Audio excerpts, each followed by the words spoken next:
Hello and welcome to Me, the Wife and Wrexham AFC. A weekly podcast and YouTube channel where we discuss all things Wrexham AFC from the point of view of long-term fans and new fans. So sit back, put your feet up, relax and let's get stuck in.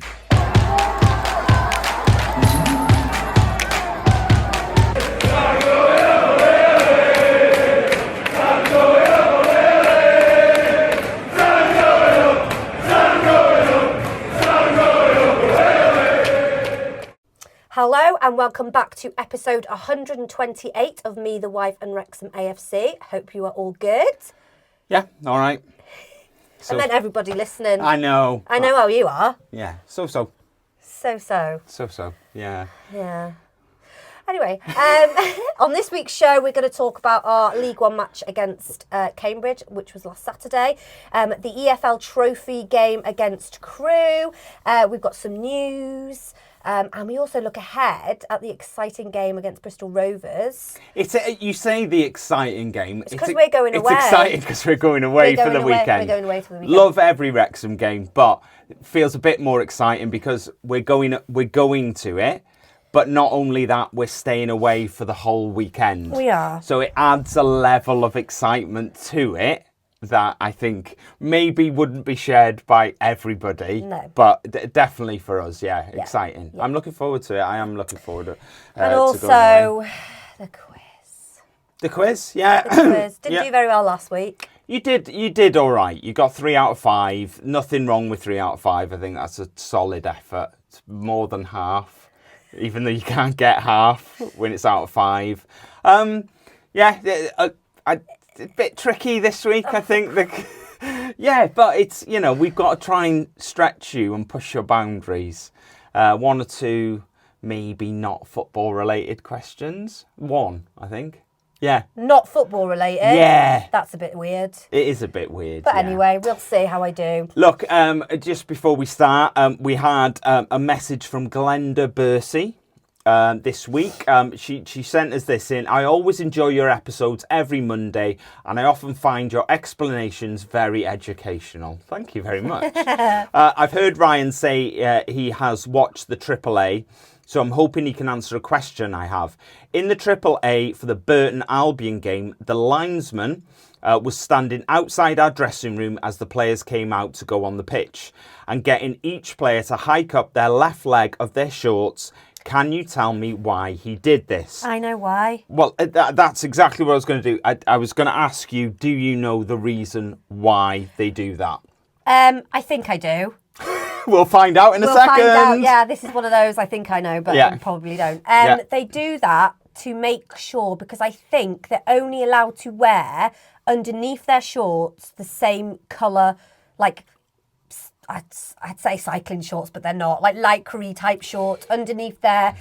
So, for example, our team playing at home, we have white shorts, so they have to have like white base layer underneath or something. Is that the reason? Absolutely not, no. Isn't it? No, it is, yeah. I just wanted you to have that sink in. Just for a second go, oh, I thought I knew that. No, that you're 100% because they do right. It when players who aren't in the starting 11, so if they're coming off the bench, you'll notice when they're on the sidelines as well, they lift up their shorts. Yeah, so it is purely that, Glenda. It's exactly as Siân said. Very good explanation. So any undershorts that they wear, like sort of like a lycra, sort of like they wear them for like to help protect muscles and stuff, I think, don't they? Because they're a little bit tighter and they help with all that sort of stuff. But yeah, or just to keep warm. Your undershort has to be the same colour as your shorts, and that's the reason why. But yeah, I think it's to save confusion when you're on the pitch. It is, yeah. It's exactly because that. If you've got say the opposing team have got blue shorts on and you've got blue undershorts on, then and your overshorts ride up, you can be mistaken for the opposing team. Yeah, in the heat of a game, if a tackle goes in or something happens and your shorts are riding up and you've got like a black undershort on and the opposing team are wearing black shorts. It may look like their leg and not your... Yeah, Siân basically explained it perfectly. So well done, Siân. And I didn't even know that was coming up. No, you didn't, because Siân doesn't read the notes. To be fair, you haven't sent me the notes. I have sent you the notes. Literally 2 minutes ago. Anyway, so some news. Max Cleworth has been nominated for November's League One Player of the Month, which is amazing. Well deserved, I think. He scored 100%. Scored a few goals. He obviously kept quite a few clean sheets as well.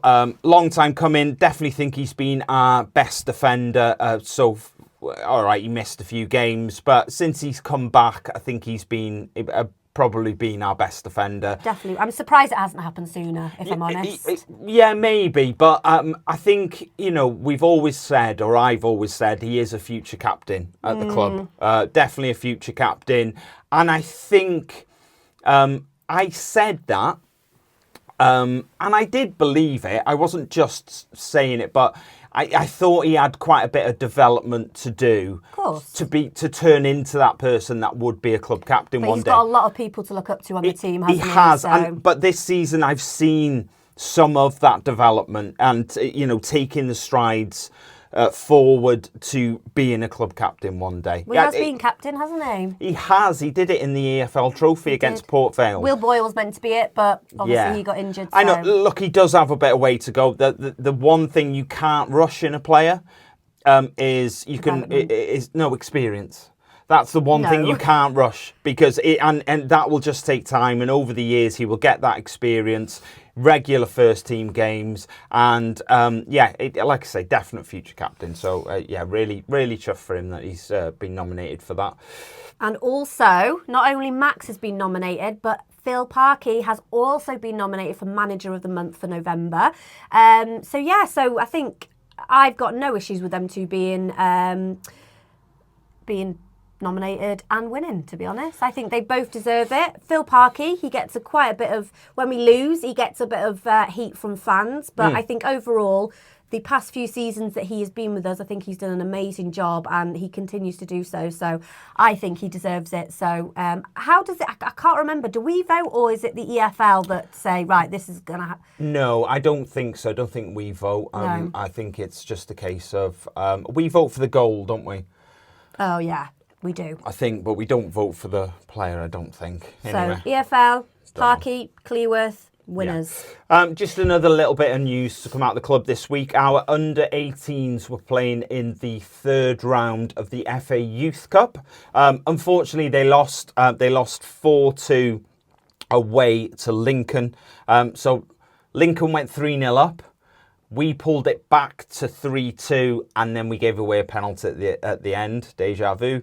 And they scored that 4-2. So unfortunately to the under-18s, they're out of the FA Youth Cup, but well done for the journey so far. And I am quite excited by a couple of players in the under-18s at the moment that I have seen. I think we've got a good crop of players there that I can see, turning into definite first team players 100%. moving forward. So, excited about that. Look, if you would like to support the show, as many of you do, and we are really grateful for that, you can buy us a coffee. The page to do that is buymeacoffee.com/me the wife. Really appreciate all of your contributions to the show. They really help us out and help us push forward. So that's brilliant.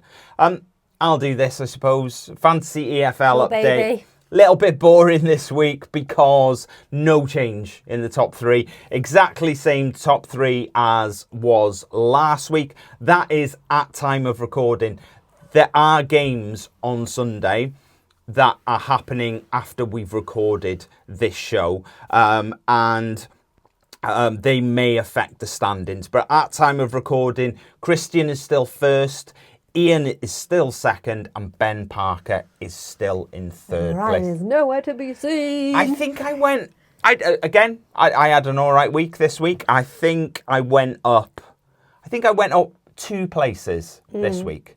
So I'm clawing my way back. I think the problem that I found. Your crap. No, the problem with Fantasy EFL is we're at a period in the season now where there are clear front runners for points in a lot of positions. So there's a clear front runner for a goalkeeper. There's a few clear front runners for defenders, midfield. You know, in all positions, there are obviously players that are picking up more points than others. So when you come to pick your team, a lot of the teams are starting to look quite similar.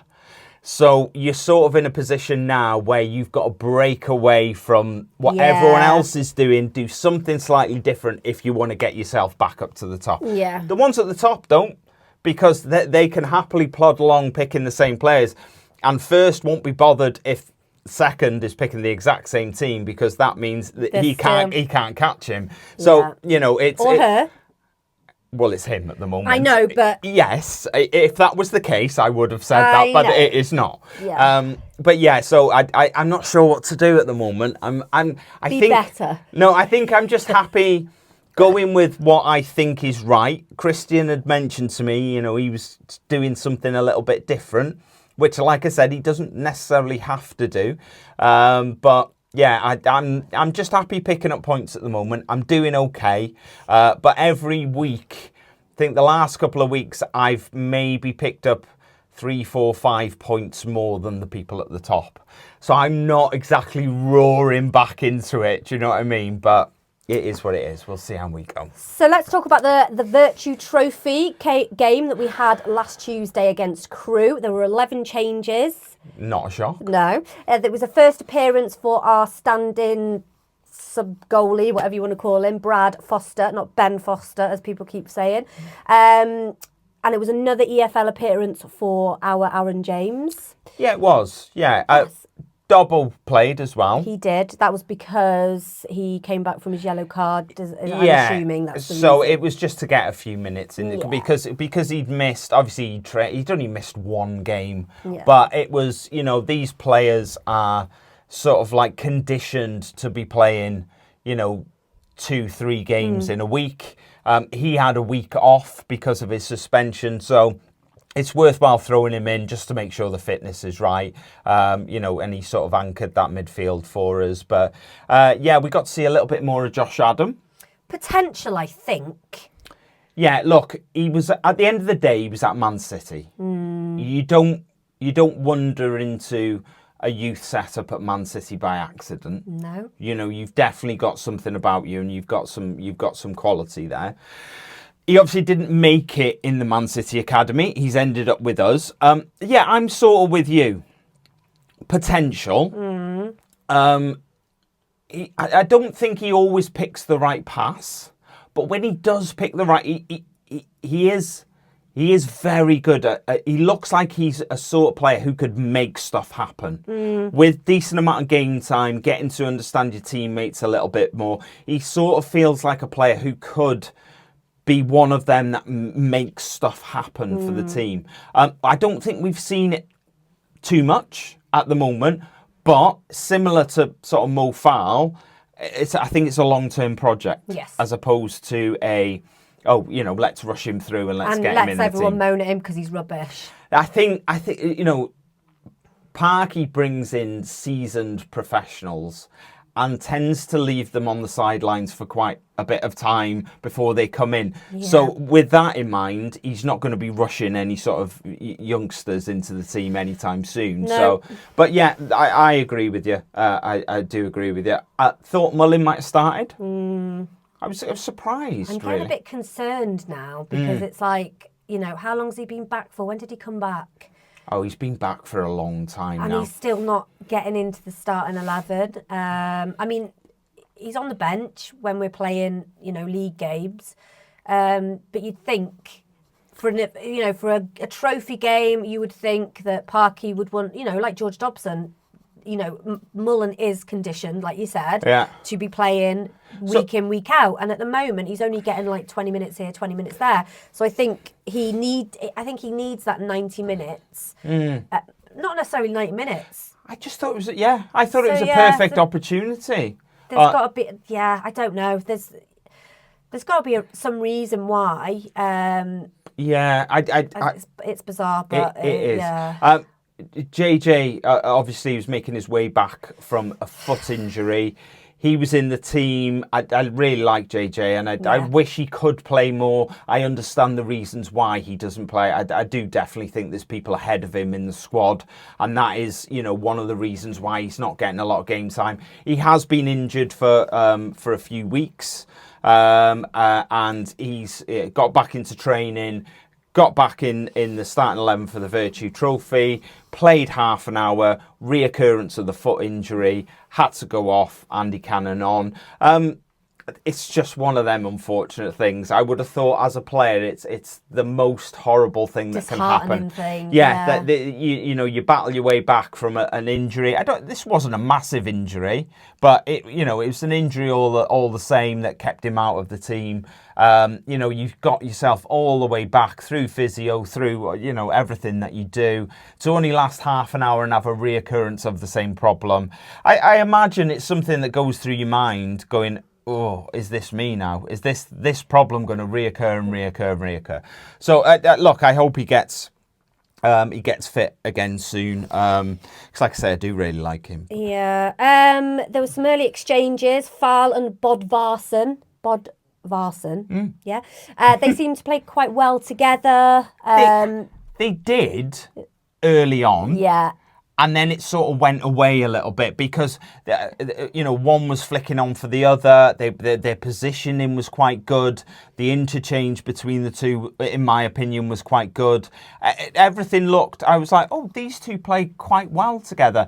I think after about half an hour, that sort of went away a little bit, and they started being a little bit either too close together or too far apart. Yeah. But there was definite signs that it's so difficult getting thrown into this scenario. How many times have Bodvarsson and Fal played with each other? Hardly ever. So, you have to build up that relationship and that sort of trust between a front two, and that just takes time. But I thought early on they did quite well together. I was quite happy. Foster made a couple of all right saves. He did, to be fair. One really strange one with his feet. Well, it was so odd, that was. I was like... Hey, a save's a save at the end of the day. It is, but it was just the most bizarre thing. Talking of Foster, Sarah commented when we did, because he was obviously man of the match of the game. Yes. She commented on our post saying that he looked promising. And I agree. I think he does look promising. And, I don't think he's going to overstep Mark while Arthur's out. I know me. But yeah, I mean, like many of our up and coming players, he is promising. But at this moment in time, he is only on loan. Not on loan, but he's only like a temporary contract. That's the word. Yeah. Temporary contract. So yeah. Yeah, we'll see. Look, a decent first half. Went in at 0-0. Probably fair. We both had a few little chances. Probably they had better chances than us, maybe. I'm not sure, to be honest. But Lee, Palmer, Ravon and Mullin all came on midway through the second half. And it was Mullin's cross that was headed in by Aaron James. Finished 1-0. Through to the next round. Goal, wasn't it? For his first goal. It was a decent finish. I'd be really disappointed if I was Crewe. He was just sort of all on his own in the middle. So the marking wasn't great there. But yeah, he still had to finish it, and he did.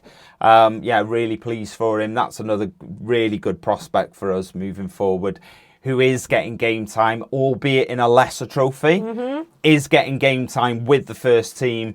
You would almost argue probably our reserve team to a degree that we're using in the Virtue Trophy, with no disrespect to anyone who plays in them games, but that's how I sort of... You're right there. A little noise from my drink, sorry. Yeah. I think decent prospects we've got. Definitely. We've got out there. Like you said, man of the match, Brad Foster. I think it was probably a toss-up between him and Aaron James, to be honest, out of the two. 3,119. It looked a lot emptier than that, though, didn't it? Yeah. We have spoke about the EFL Trophy before. A lot of people do boycott this competition because of the introduction of under 21 teams into the competition. A lot of people are really against it. That's why you get lower attendances. It's also not just that, it's considered as the lower end of cup competitions. It's not as popular as the League Cup or the FA Cup or, you know, the things like that. So that's why you do get lower attendances. And that's why we don't open all the stands as well when we play that. No point, is there? Look, but now we are 3 games away from Wembley. 3 wins away from Wembley. Look, I'm not one of these people who boycott the EFL Trophy. I don't. It's just always on a Tuesday when you're always working. I don't like the fact that under 21 teams are involved in it. I don't agree with it, but I'm not waving a flag of boycotting it. I just choose not to go. But I'm not gonna. Let's not lie and about this. And let's not paint any unfair picture. If we get to Wembley, I'm going. Yeah, we're going. Do you know what I mean? Absolutely. So I choose. It's just that when we went to watch the, I think it was the Wrexham Bromley. What cup was it? That was the trophy, the non-league trophy. Yeah, when we went to watch them. What's that called? The trophy. Non-league trophy. Yeah, National League trophy. Who cares? So yeah, we went to watch Wrexham versus Bromley, and it was just such a great day. Absolutely loved it. The atmosphere was amazing. So yeah, any chance for us to go to I was going to say Wimbledon then. Wembley. Yeah, going to take it. Going to take it, absolutely. In the round of 16, we have been drawn against Port Vale. Again, yeah. So we're playing away at Port Vale. So yeah, exciting. Ruby Slippers said not a particularly dazzling match, but a shift that resulted in a win. Happy for James and Foster's milestones. Yeah. Cryptic, minutes into legs and did enough to win. Glad for Foster, disappointed for Jones. Yeah, definitely. Merculago, well, we gave people minutes on the pitch. I think we were messy for quite a bit of that match. I'm sure Parky must see something in foul. I do think he needs to work on his ball control, although there were a few times the ball was given away by a number of players. Yeah. It was a bit messy. It was. I would agree with them comments, and it wasn't the most scintillating or fascinating games, but a win's a win, isn't it? So let's move on to the game that was played last Saturday at the Stoke Kairas. We played Cambridge United. We went to the Turf fan zone, which big up to Wayne and all the team who got that back up and running after we had that storm last weekend or the weekend before. It looks brilliant. You probably, if you went on our YouTube live, our match preview, you would have seen that we kind of like tried to, I don't know what that was, little dance. We tried to kind of get it in the background, and we also met the wonderful Leo. He was over from Australia. Yep. Great guy, so down to earth. Yeah. So yeah, just lovely. Yeah, he was. He's originally from Indonesia, moved to Australia, and he came over about a week ago, I think. Yes. He flew into London. He spent some time with friends in Edinburgh. He headed back down to Wrexham. He spent 4 days in Wrexham. Had a ticket for the game. I weirdly had 2 tickets for the game, but we won't go into that. We met up with him. Lovely guy. We could have talked to him for a lot longer. So down to earth. Yeah, really nice. And like Siân said, we did our YouTube live from the Turf sort of fan zone outside area, whatever you want to call it. I really enjoy that, and I think that's something I'd like to do moving forward a bit more, rather than go into the ground, because I think the surroundings are better than just going into the ground and standing by a wall and having a drink. Yeah. For me, it is anyway. Yeah. Saw Tommy Kaus in the fan zone as well. I had a nice little chat with him. You did, I didn't. Yes, I did. Great. I loved talking to Tommy. He was very busy filming his stuff as well, so we had to shoot off. He's so happy all of the time, isn't he? He's just got this massive smile on his face. He is. Weirdly, we had a little chat about mental health actually. Did you? Yeah. Oh, that's weird. Because we were talking about me being off work and all that sort of stuff. So we had a little chat about that. So enjoyed that. Saw Tim. shook hands with Tim from Fearless in Devotion. It's nice seeing all these people, and it's nice. It's for me. It's like Wrexham's got lots of content creators now. So you've got your Fearless. So like I said, I quickly saw Tim and shook hands with Tim. Saw Tommy as well. Sometimes we see Nathan from Rob Bryan Red from now and again. But it's nice seeing all these different content creators born out of the club. Yeah. I think for me, and I've always got time for everyone who does. We might not always agree with what the other YouTube channels or podcasts have to say, but I've always got time for people. That's why it's so great, because people have got different opinions. So it's good. Later found out, little bit fuming, later found out that Billie Joe Armstrong was in the Turf fan zone. When you told me that, I saw her all over Twitter and everything, Billie Joe in the fan zone. I was like, who's Billie Joe? Never heard of him. I'm a big Green Day fan when I was younger. And I would have loved to have met him. Talking about Tim, I saw Tim had a photo with him. And I think that was before the game. We were there. Yeah. It wasn't best pleased that I missed him, but he was there. I think that it's very much one of them mind blown moments. I think moments. When you sort of go, these people who turn up. Ryan Reynolds was there this weekend. Changing Tatum. Is that what it says on the notes? Autocorrect. Channing Tatum was there. Billie Joe Armstrong was there. Ryan Reynolds was there. Dion Dublin was there. Dion Dublin was there as well, yeah. For anyone who doesn't know who Dion Dublin is, now... Watch Homes Under the Hammer. He's a presenter of a show called Homes Under the Hammer in the UK. It is brilliant, but... he is actually an ex-professional footballer, so he played for Cambridge. Did he start his career there, did you say? I did say that yesterday. I haven't fact-checked that, but he definitely played for Cambridge early in his career. Whether it was the first club he played for, I'm not sure. Played for Aston Villa, played for Manchester United. And he always comes across as a really nice guy. I've never met him. Love to meet him. Yeah, he was. So, yeah, it's mad, isn't it? Because we have had famous people here before, but this weekend sort of felt like such a next level, such a random sort of bunch of people that at the club, and I'm all for it. Anything that makes other people hate us even more and casts a good light. We had a chat with our favourite steward. Lawrence wasn't where he should have been yesterday. No. So he was over because he's got more training. So he was obviously there. He was a bit further down because he was there to kind of keep an eye on. He was basically stood where Ryan usually walks up.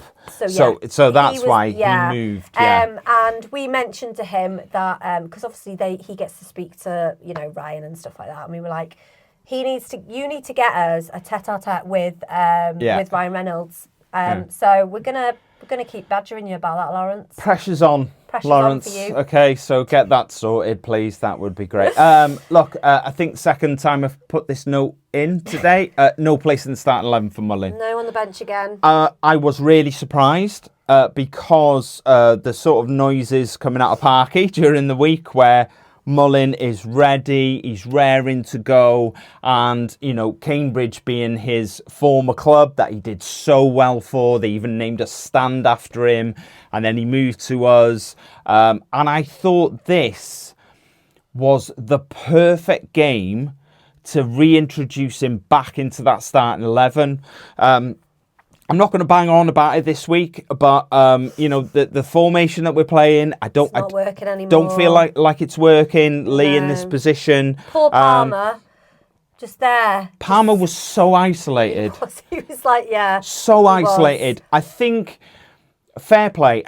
Look, I'm going to say it now. Everything I say about Cambridge today is all positive. Because I felt that they were brave, they were attacking, they took risks. The risks paid off for them. They were good on the ball, and they were just very, very... They really came at us.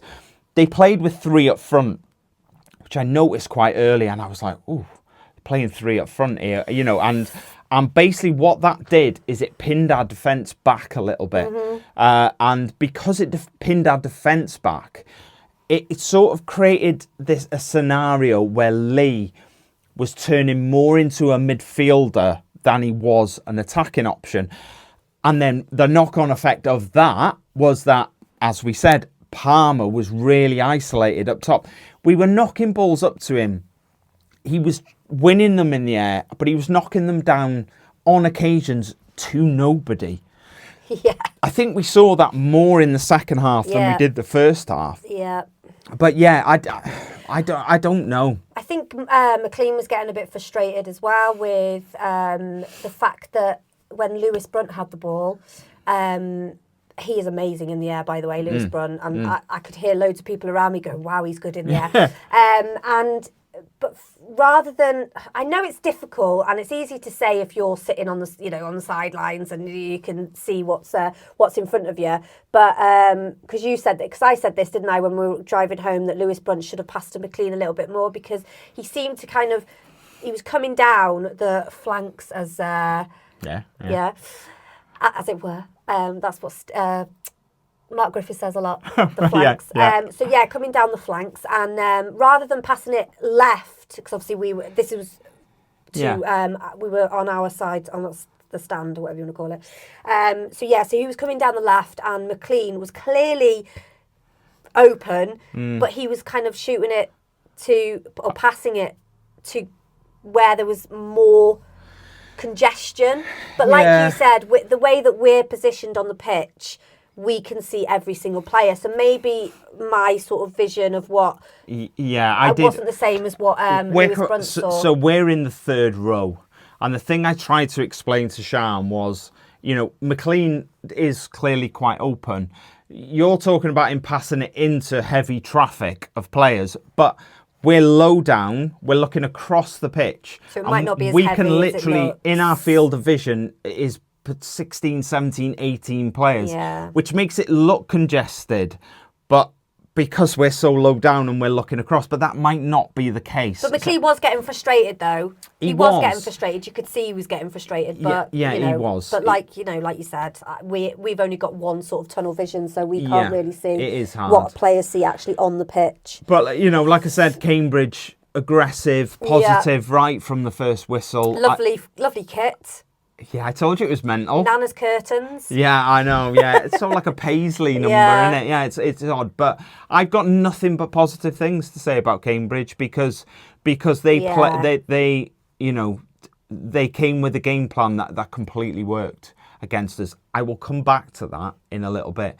But no, you don't. No, I 100% will. Lee got booked early on. Oh. And this started a chain of events with the ref and the linesman, which absolutely infuriated me on Saturday. You kept that really under wraps. Was very angry I was on Saturday. I don't think... My dad said, has he had a drink? Because I don't think he's ever didn't drink that much. No, I know you didn't, but you were very upset. I was, because look, it's a trick that refs use, right? And we've seen it more than once this season. Book a player early, and hopefully the rest of the players will fall in line because they're going, God, if he's given a yellow card for that, maybe I'll rein it in a little bit. We saw that ref who gave Lewis Brunt a yellow card. Ridiculous. I haven't seen a replay of the Elliot Lee challenge. Never a yellow card in a million years. No. It was right in front of us, wasn't it? It was right in front of us. It didn't look like a yellow. And, like I say, it's something that refs do to try and keep everyone in check. Give a nice early yellow card for something slightly innocuous that everyone else goes, ooh, I'll rein it in. I'm not gonna go steaming into challenges, and I hate the fact that they do that. It really annoys me. We seemed really unorganised from corners on Saturday. Cambridge were putting it in good areas. They had good lads in the ball. Good lads in the air. Mark couldn't really get to it. He was being crowded out. He sort of flapped at a couple. I don't think we defended them brilliantly. Could have gone another way. They could have scored from one or two of them. They went 1-0 up 20 minutes in. Completely deserved. Completely deserved. I felt they were the better team in that first 20 minutes. Like I said, they were very forward-thinking, very attacking, and I felt they deserved it. Thought maybe Max could have done a little bit better on the right-hand side. Nice bit of skill by the lad that was on the wing to get round Max. But Max sort of let him run the long way around him and get the cross in. I think I'd have rather seen Max chop him down in hindsight and maybe get a booking for it. But he let him run right round the outside. Look, he was quick. So, it's not like Max has had a howler. But I think, it was one of them where he's running around him. Max has thought, I can get this. And he's gone a bit further and Max has gone, oh, I can't. And now it's too late for me to take him down because we're on the edge of the box. So, yeah, it was one of them. So it was unfortunate, but like I say, I felt it was fully deserved. They nearly made it 2. Their striker, the one who scored the penalty later on, had a shot from about 20, 25 yards. Mark down, saved well. And then we had a penalty appeal, which I haven't seen a replay of this, so I am welcoming people to comment. But it for me, it looked like a penalty from where I was. It did for the whole of the ground, to be fair. And I'm not sure. I'm really not sure about it. But I think I've seen a comment from somebody saying he tripped over his own feet. He definitely tripped over something or got taken out by something, because he didn't dive. He went over like he'd hit something. Now, so that was one of the things that really got me on Saturday. But if he's clipped his own foot, it's not a penalty. It's not, obviously, it's not a penalty. Have a penalty against but yourself. I haven't seen a replay of it. No. So please comment, let me know. Am I talking rubbish? Or, it wasn't a penalty. Did he trip over his own feet? But yeah, look, McLean made it 1-1. Yep. Another assist from Barney. Thought he was decent on Saturday, Barney. I'd like to see... He's got some tricks. He's got tricks to create some space to get a cross in. What's that? He's leaning into Create some space? He has. He's got the tricks. He creates half a yard of space and then he gets a cross in. Yeah. I like that. Don't want him to stop doing that. What I'd like to see him do a little bit more is a little trick and back yourself to beat the man and get in behind him and get a little bit closer and then slide it across into, and you might have because I think sometimes a cross from way out wide is, you can see you've got a few players in there, so you go, well, I'm going to whip it in and hopefully one of them get on the end of it. I think if he beats his man and tries to get to the byline a little bit more, you're in a position where perhaps you can pick a pass into somebody in the middle as opposed to just heaving it across. Look, that's a very minor thing because his crosses are providing a lot of goals for us at the moment. I don't think I'm moaning at all because I'm not. But I just think as a little bit of a variation, I'd like to see... I think he's got the skill and the speed to be beating people. And I think I'd like to see him do that a little bit more, from time to time. Loving though. Yeah, absolutely. There wasn't really many more chances in the first half. Something else that annoyed me on Saturday, ref related again. So one of the Cambridge players went down. I think it was their striker, number 10. Maybe, I don't know. He went down in the sort of centre circle. Ref decided to play on, okay? We play on. And then he's still down. So the ref stops the game, right? And he goes over to the player that's down. And the player that's down gets up. Now, the thing that really annoys me about that scenario is if the ref feels the need to stop the game, then I think that player that is down needs to go off. Should be forced to have treatment. And because you've stopped the game for this player. This player's been down for over a minute, right? And the minute you stop the game, he gets back up again. Sorry, no. That player should be made to have treatment, leave the field, and follow all the protocol that surrounds that. Be interesting to see why he didn't. I don't. It happens all the time, and it infuriates me. Look, if the ref stops the game, I don't think the player should have the option of whether he has treatment or not. Whether he's all right or not. Look, if a player goes down because of a foul and he's lying on the ground, the ref gives a free kick, then the player's naturally stopped. He goes, "Do you want treatment?" "No, I'm okay. I'm going to get up now." That's fine. I've got no issue with that. If you're having to stop the game while the play is still going on, I don't think you should have that option. You shouldn't have that choice. And it's one thing about football that infuriates me, and I don't know why refs do it. I'm going to stop the game because he's clearly injured. "Oh, no, he's not. He's all right to carry on." "No, sorry. No. That's got to stop. Somebody messaged us and asked us whether or not refs are drug tested. Yeah, that's in here a bit later on. Sorry. Yeah, no, it's all right. But I don't know. It's just some bizarre decisions. I don't like him as a ref anyway. No. Yeah, I thought some of his decision making, but at the same time, like I say, I always try and play devil's advocate a little bit.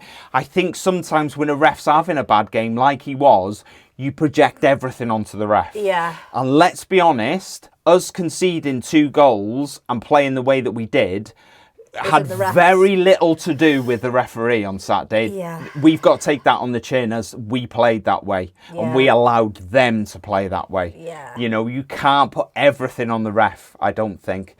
So 1-1 at half-time. Happy?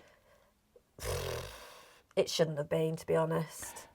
For us, I mean, obviously the way that Cambridge were playing, yes, it's probably a fair cop, but the way that, this is the thing, you should never underestimate somebody's position in the table, because that does not give you the God-given right to say, "Do you know what, I'm going to take a step back because, they're 22nd or whatever they are." I don't think they are 22nd, but for example. They're down there. Yeah, so it's like, we're second.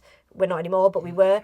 So it's like, this is a shoo-in. You should never underestimate a team who are for back of a win as well. So, I think it was a fair score to go into half-time.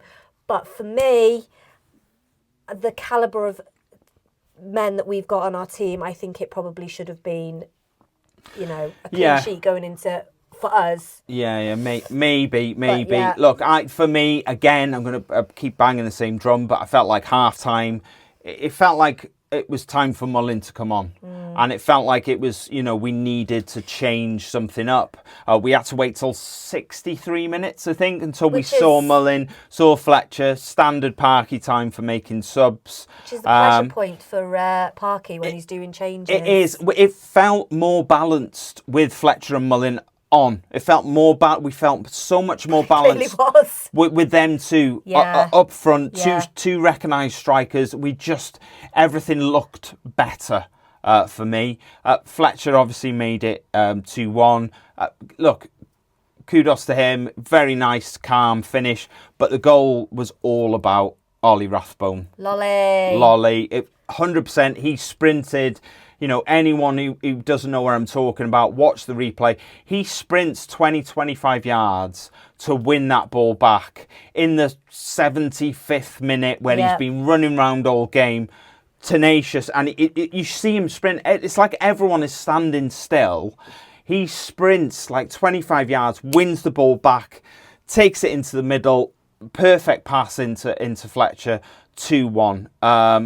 It was definitely more his goal than it was Fletcher's. I think he made that completely, and it's in this situation that follows on where, in my opinion, we need to improve. I like watching the UFC and MMA and all that sort of stuff, and in sort of like MMA, after you sucker punch them, you don't let them get back up. Mm-hmm. You don't knock them to the ground and then back away and allow them to get back up. Mm-hmm. They go down, you jump on them and you maul them like a tiger. That is what you should be doing. Yeah. And we don't seem to do that.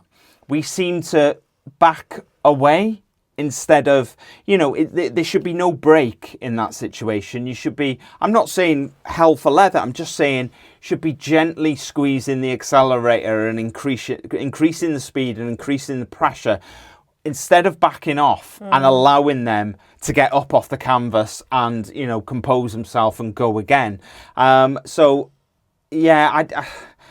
We nearly made it 3 with that one that came off the post. I thought it was Mullin, but I think it came off the defender. Yeah. And that would have been sort of game over. But Cambridge just kept going. They just kept going. It was a great ball in behind. And I've watched it a couple of times. 100% a penalty. We can have no complaints about that. The disappointing thing is Brunt's made a decision to grab him. Yeah. If he'd have just waited another 2 seconds, another half a second, he would have realised that the guy that touched it was taking it away from goal. Because if you watch the replay, the touch is going away from goal. If he'd have just left him, there's no way he was getting a shot off at the angle that ball was going away. So he didn't need to do that. Obviously, in that moment, he felt like he had to. Yeah. But look, it was probably the one decision all day that the ref got right. It was a penalty. It was a yellow. It was very calmly put away. I think he went a little bit over the top with the celebrations. I think he had about 3 separate celebrations, the guy who scored it. But it was just one of them penalties that you do it nice and slow, you wait for the keeper to move and you put it the other way.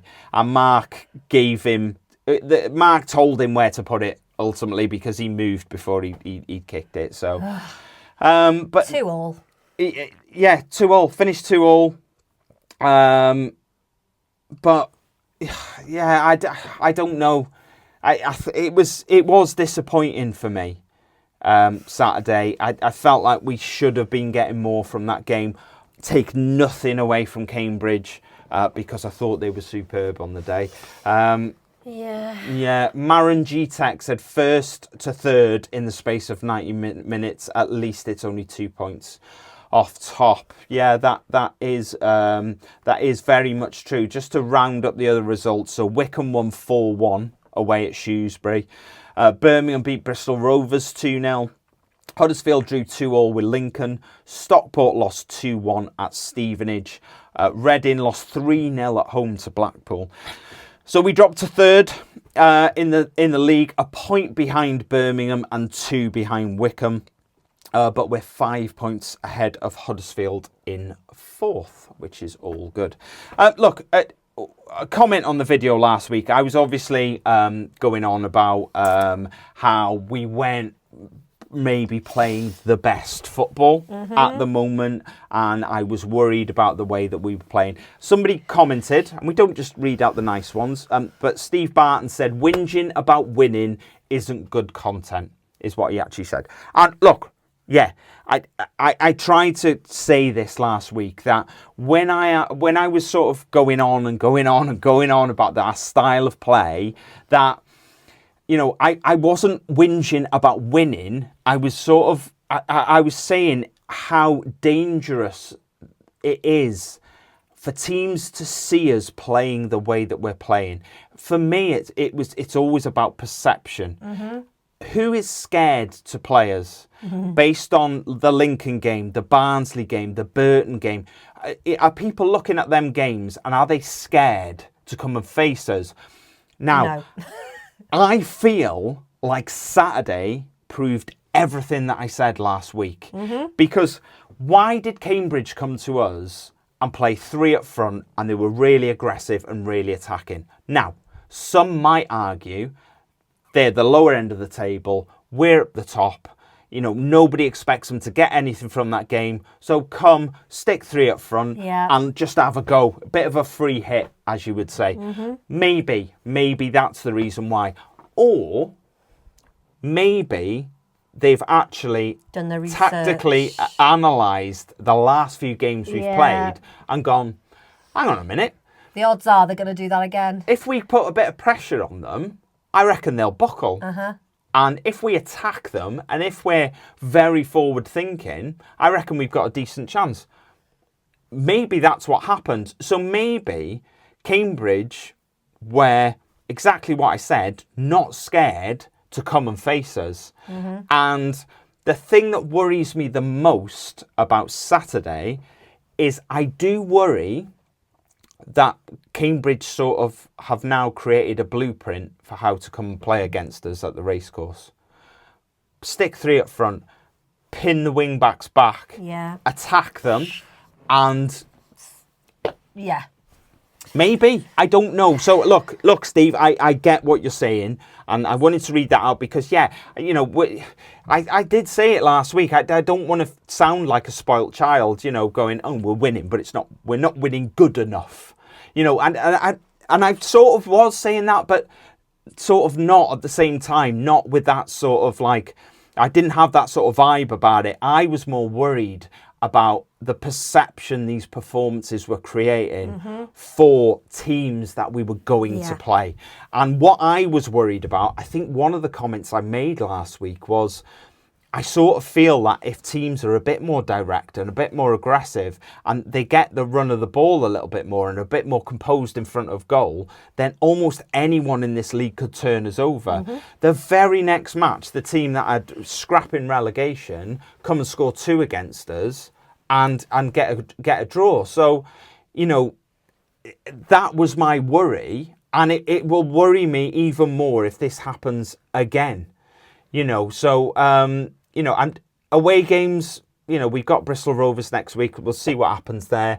I think now the Blackpool game is massive. Yeah. Absolutely massive. Yeah. Because if they've just won 3-0 at Reading, who are sitting in the playoff places, if they come to us and do the same thing to us based on what Cambridge have done, then we're doomed. I don't know. Well, we'll wait and see anyway. If you want to get in touch, thank you very much for your comments, by the way. If you do want to get in touch, you can get in touch, excuse me, on Blue Sky X, Facebook, Instagram, TikTok, Threads, or you can email us at methewife and wrexhamafc@gmail.com. I could see you in my peripheral then, that you were watching me doing that.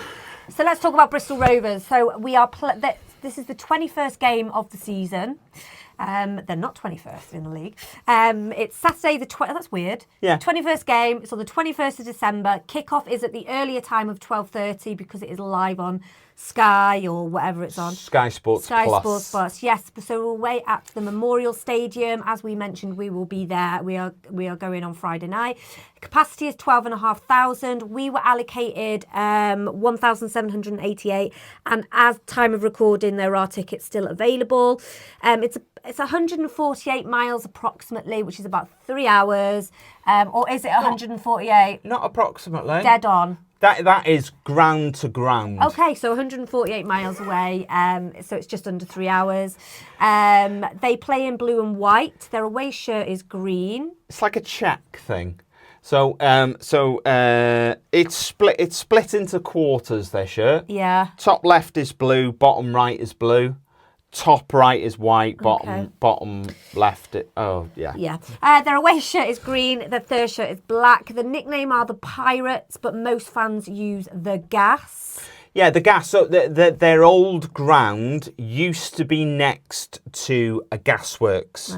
Bristol City fans used to use it as like a derogatory name for them. They used to call them the Gas because they were lower. Because they were next to the gasworks. Okay, so, but over time, Bristol Rovers went, do you know, like the chant we have about the sheep?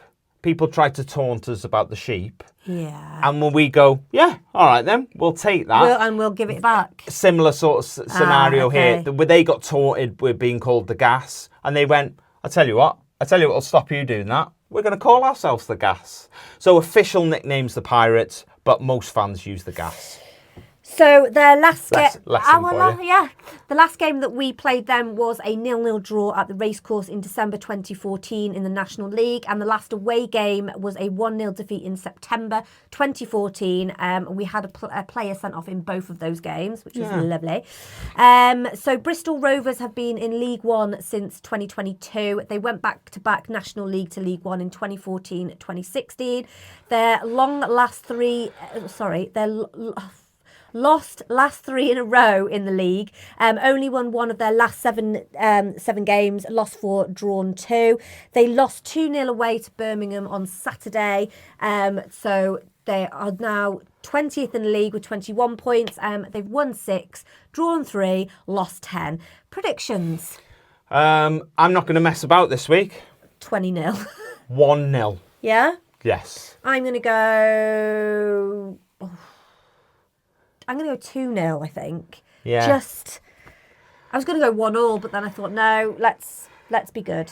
Let's do 1-0. 2-0, sorry. Fingers crossed. Come on, lads. Yeah. Dig this one out, yeah. Last game before Crimbo. Yeah.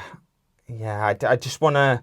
Look, I don't think it's going to dampen the weekend because we're going to have a nice weekend anyway. With our little boy. But it would be nice. Not so little. Would be nice. It would come away with a win. Yeah, it would definitely. Quick shout out about Dragon Chant. What is Dragon Chant? Changing Tannum. Yeah. Tannum. Dragon Chat. It is a mental health peer support group.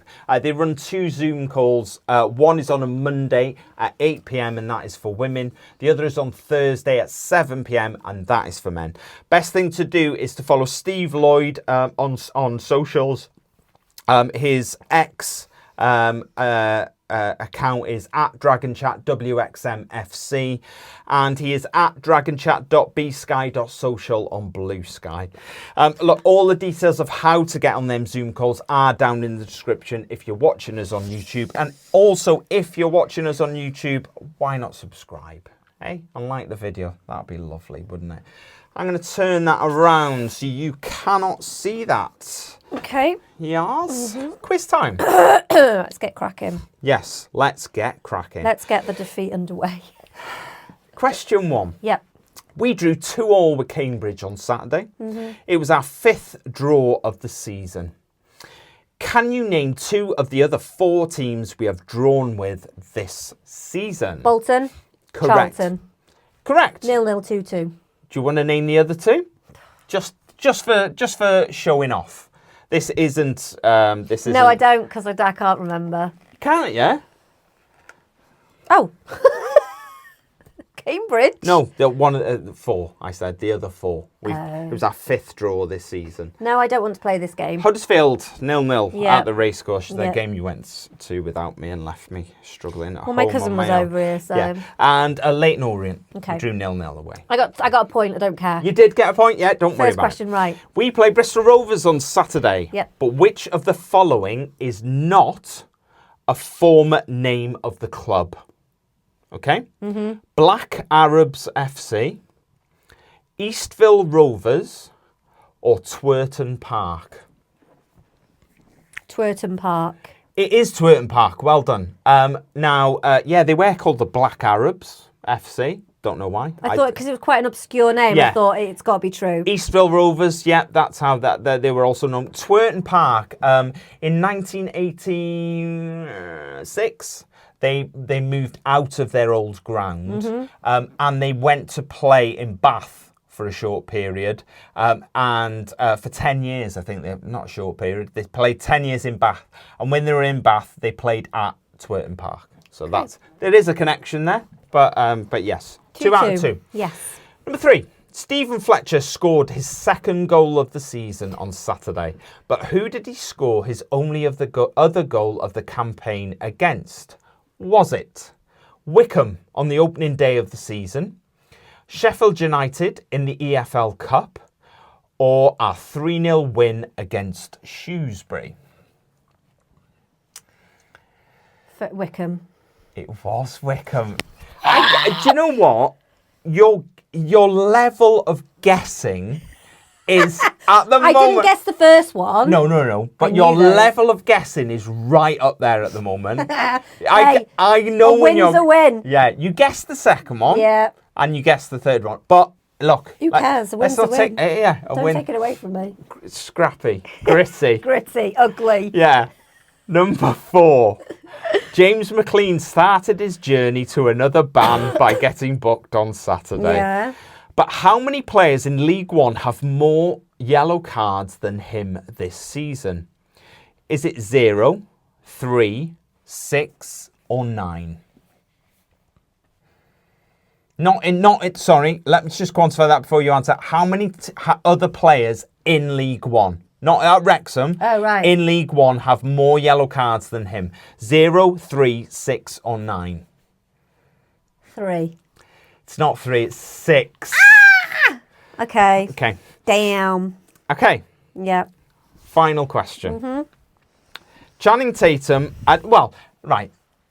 You can have 2 points for this to take you back up to 5 if you get it right. Okay. Yeah? All right. Let's do it. Yeah, but you got to, haven't you? It's Christmas. Yeah. Number 5, Channing Tatum and Billie Joe Armstrong were at the racecourse on Saturday. Can you name me one Channing Tatum film and one Green Day song?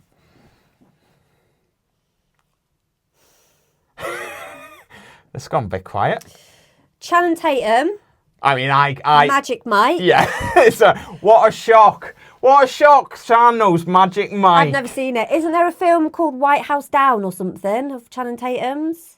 White House Down? I think there is a film called White House Down. Yes. But I didn't know he was in that. Apparently so. Isn't he in 22 Jump Street? 21 Jump Street? I don't know, but Green Day. He goes, my name Jeff. My name Jeff. That's him, innit? Yeah. My name Jeff. My name Jeff. That's 21 Jump Street. Yeah, I don't know.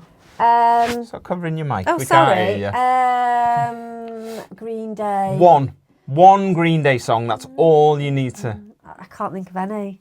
Oh no. The tunes all day long, but I can't. I don't know. Green Eggs and Ham. I don't know. Green Eggs and Ham. Don't know why that came to my head. No, me. Because green.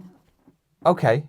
But it's not even a song, is it? No, it's a story. Yeah. I don't know. So you don't want to pick just an actual, There's This one that I thought you'll definitely go for that one.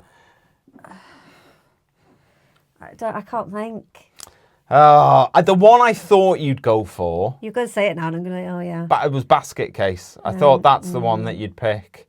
Welcome to Paradise. I'm not going to list loads of Green Day songs. Not a Green Day fan, sorry, Billie Joe. Not really a Channing Tatum fan either, but... No. But you knew Magic Mike. You knew Magic Mike, didn't you? Isn't Michael McConaughey in that? I don't know. I've not seen it. I'm a fan Why of it. do you think that is a film that I would have seen? Well, you never know. Sit down on a Saturday going, oh, Siân's gone to sleep. What shall I watch? Magic Mike?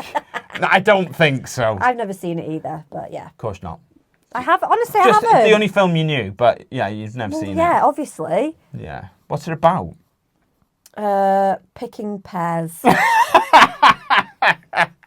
You know full well what it's about. Anyway, thank you very much for joining us this week. We've tried to be as upbeat as possible, despite dropping a few points. I think, look, things like this are going to happen. Yeah.